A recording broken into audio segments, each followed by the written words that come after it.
ഇറാനിൽ ഇടയ്ക്കിടയ്ക്ക് പ്രക്ഷോഭം നടക്കാറുണ്ട്, അത് നമുക്ക് എല്ലാവർക്കും അറിയാം. ഇറാനിൽ ഈ അടുത്തിടെ നടന്ന ഏറ്റവും വലിയ പ്രക്ഷോഭം ലോകവ്യാപകമായി ശ്രദ്ധ ആകർഷിച്ചിരുന്നു. ഹിജാബുമായി ബന്ധപ്പെട്ട പ്രക്ഷോഭമാണ്. ഹിജാബ് അവിടെയുള്ള സ്ത്രീകൾ വലിച്ചെറിഞ്ഞ് അതിനെ കൂട്ടിയിട്ട് കത്തിക്കുന്ന കാഴ്ചയാണ് നമുക്ക് കാണാനായിട്ട് സാധിച്ചത്. അതേസമയം അത് അവിടുത്തെ സർക്കാരിന് വലിയ ക്ഷീണമുണ്ടാക്കി. എങ്കിലും സർക്കാർ ഹിജാബ് വിവാദത്തിൽ നിന്നും പിന്നിലേക്ക് പോയില്ല. സ്ത്രീകളെ ഹിജാബ് അടിച്ചേൽപ്പിക്കുന്ന നടപടി ഇപ്പോഴും അവിടെ തുടരുന്നുണ്ട്. ഹിജാബ് വേണ്ട എന്ന് പറഞ്ഞ ആ ഹിജാബ് വലിച്ചെറിഞ്ഞൊരു സ്ത്രീയെ അവിടെ പരസ്യമായി പച്ചയ്ക്ക് കത്തിക്കുന്ന ഒരു സാഹചര്യം ഉണ്ടായി. ഇതേ തുടർന്നാണ് അവിടെയുള്ള സ്ത്രീകളെല്ലാം തെരുവിലിറങ്ങിയത്. ലോകവ്യാപകമായി ഇത് വലിയ പ്രതിഷേധത്തിന് കാരണമാവുകയും ചെയ്തു. എന്നാൽ ഇപ്പോൾ ഇറാനിൽ ഒരു പ്രതിഷേധം നടക്കുന്നുണ്ട്. ഇറാനിലെ ഇസ്ലാമിക ഭരണകൂടത്തിനെതിരെയാണ് ആ പ്രതിഷേധം നടക്കുന്നത്.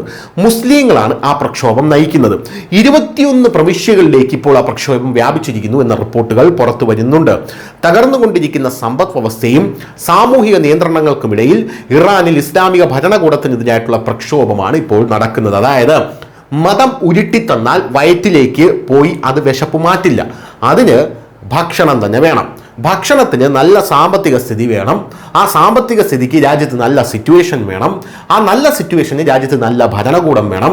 ആ ഭരണകൂടം ഒരു മതഭരണകൂടമായി കഴിഞ്ഞാൽ രാജ്യത്തെ ജനങ്ങൾ ഇതുപോലെ തെരുവിലിറങ്ങും എന്നുള്ളതാണ് പ്രധാനപ്പെട്ട കാര്യമെന്ന് പറയുന്നത്. പരമോന്നത നേതാവായിട്ടുള്ള ആയത്തുള്ള ഖമേനിക്കെതിരായിട്ടുള്ള പ്രക്ഷോഭം 4ാം ദിവസവും ഇറാനിലെ 21 പ്രവിശ്യകളിലേക്ക് വ്യാപിച്ചു എന്ന റിപ്പോർട്ടുകൾ പുറത്തു വരുന്നു. ഇറാനിൽ അധികാരമാറ്റം വേണമെന്ന് പ്രതിഷേധക്കാർ ആവശ്യപ്പെടുന്നു. ഇറാനിലെ കടുത്ത പ്രതിഷേധങ്ങൾക്കിടയിൽ പ്രതിഷേധക്കാർ അർദ്ധസൈനിക വിപ്ലവ ഗാർഡിലെ ഒരു അംഗത്തെ കൊലപ്പെടുത്തി എന്നുള്ള റിപ്പോർട്ടും പുറത്തു വരുന്നുണ്ട്. ഇറാനിലെ ഇസ്ഫഹാൻ, ഹമദാൻ, ബാബോൾ, ഡെഹ്ലോറാൻ, ബാക്ലാമിക്, പിയാൻ തുടങ്ങിയ നഗരങ്ങളിൽ പ്രതിഷേധക്കാർ തെരുവിലിറങ്ങിയിട്ടുണ്ട്. പരമോന്നത നേതാവ് ആയത്തുള്ള ഖമേനിക്കെതിരെ മുദ്രാവാക്യം വിളിക്കുകയും നാട് കടത്തപ്പെട്ട കിരീടാവകാശി റൈസ പഹ്ലവിയെ പിന്തുണയ്ക്കുകയും മുൻ അട്ടിമറിയിൽ കൊല്ലപ്പെട്ട പ്രതിഷേധക്കാരെ അനുസ്മരിക്കുകയും ചെയ്തു. ഇതോടൊപ്പം ഇറാനിലെ 21 നഗരങ്ങളിലെ തദ്ദേശവാസികൾ മത നേതാവ് ആയത്തുള്ള ഖമേനിക്കെതിരെ പ്രതിഷേധം നടത്തി എന്നും മനസ്സിലാക്കാൻ സാധിക്കുന്നു. 2025 ഡിസംബർ മുതൽ ഇറാനിൽ തുടരുന്ന മുസ്ലിം വിരുദ്ധ പ്രതിഷേധങ്ങൾ പ്രാഥമികമായ ഒരു സാമ്പത്തിക പ്രതിസന്ധിയിൽ നിന്നാണ് ഉടലെടുത്തത്.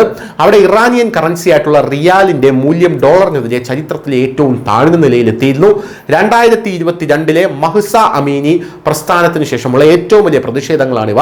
ഇപ്പോൾ 4ാം ദിവസവും തുടരുകയാണ്. ഇറാനിലും പണപ്പെരുപ്പത്തിൽ അസാധാരണമായ വർധനവാണ് ഉണ്ടായിട്ടുള്ളത് എന്ന റിപ്പോർട്ടുകൾ പുറത്തു വരുന്നു. അതായത് തിന്നാനും കുടിക്കാനും ഒന്നുമില്ല എന്നുള്ളതാണ് പ്രധാനപ്പെട്ട കാര്യം. News desk news India Malayalam.